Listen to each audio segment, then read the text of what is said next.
बरं, एका बाजूला राज्य सरकारला घेरण्याची फार मोठी संधी विरोधकांना होती, ती गमावली आहे का? कारण अनेक मुद्द्यांपैकी फक्त मी 2 मुद्दे आपल्या समोर मांडतो. एक म्हणजे वृक्षतोडीचा मुद्दा असेल किंवा जमीन घोटाळा प्रकरण असेल. कुठेच हे मुद्दे उपस्थित करताना विरोधक आक्रमकपणे का नाही दिसले? हे विधिमंडळात ते केले पाहिजे.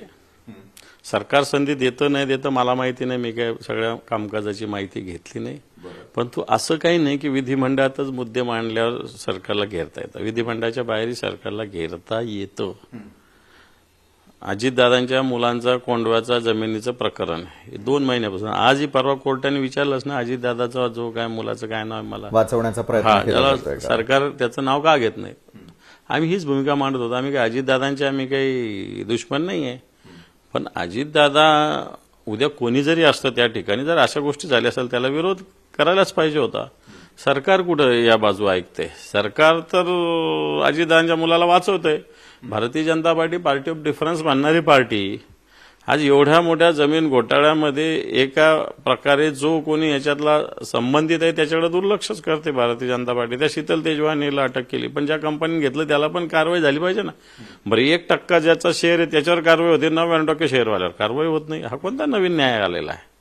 त्याच्यामुळं बाहेर सुद्धा सरकारला घेरता येतं. परवा मी नाही काय नोटाचं सगळं समोर आणलं प्रकरण, कॅश बॉम्ब टाकला होता. काय मी सगळं टाकलं. काय केलं सरकारने? सरकारला 25-50 लोकांनी तर प्रतिक्रिया दिली आतापर्यंत त्याच्यावर.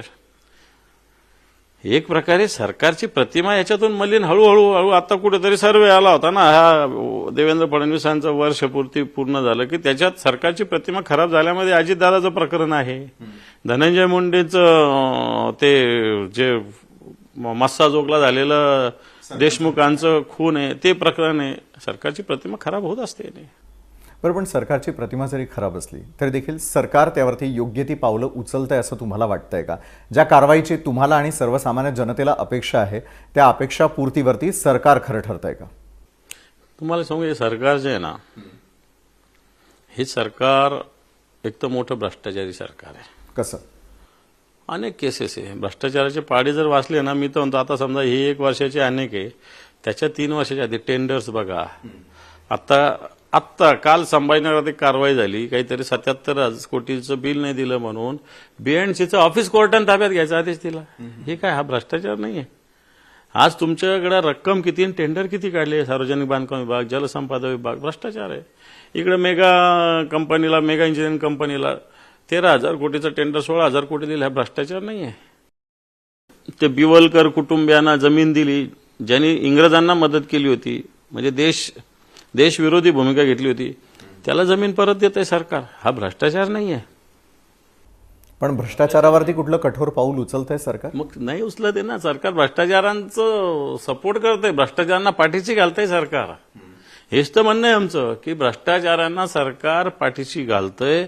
सगळे भ्रष्टाचारी आज भारतीय जनता पार्टीमध्ये सहभागी होत आहेत आणि या भ्रष्टाचारांना सरकार पाठीशी घालतंय. बरं, कॅश बॉम्बचा मगाशी तुम्ही देखील उल्लेख केलेला होता, त्याला अनुसरूनच मला प्रश्न विचारायचा आहे. एका बाजूला तुम्ही एक व्हिडिओ जारी केलेला होता, या व्हिडिओमध्ये असलेले व्यक्ती कोण असा सवाल तुम्ही उपस्थित केलेला होता. दुसरीकडे कॅश बॉम्ब पाठोपाठ चित्रलेखा पाटील यांनी देखील